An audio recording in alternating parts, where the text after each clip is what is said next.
Having scaled Indian skies for over 2 decades and its constant endeavour to connect the country to more overseas destinations, GoFirst was once arguably the most preferred low-cost airline. Soon after a certain automotive malfunction in the Pratt and Whitney brand of engines of its Airbus Neo fleet led to partial grounding, GoFirst faced the first roadblock. Mass flight cancellations caused the airline to go in red. It is very unfortunate that Go Air and before that Kingfisher and Jet Airways all went bankrupt. This has put a lot of passengers in a lot of hardship, and a lot of travel agents and tour operators have lost millions of rupees, and people have been stranded.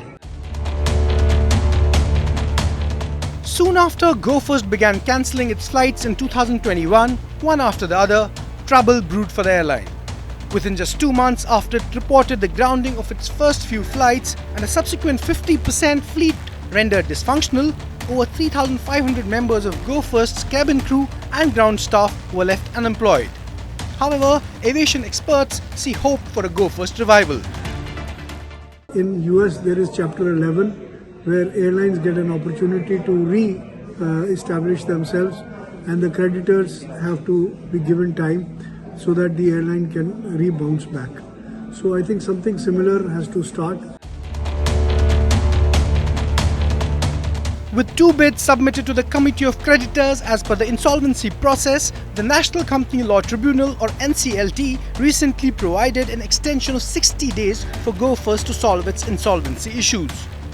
The resolution professional or RP, who ensures the revival of the corporate debtor, had informed NCLT of the interest shown by 3 bidders, including SpiceJet, led by its CMD Ajay Singh, along with BusyBee, an entity of Ease My Trip, with 50% holdings of the travel portal's founder Nishant Pitti.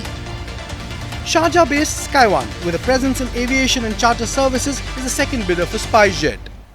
I believe that the government should also start a travel insurance so that people, who are stuck at the last minute, they don't lose their money and they are able to carry on their journeys.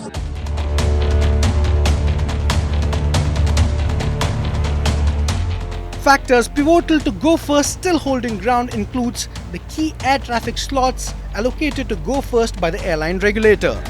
Besides, a strong presence on the international aviation arena makes GoFirst a good catch as an airline.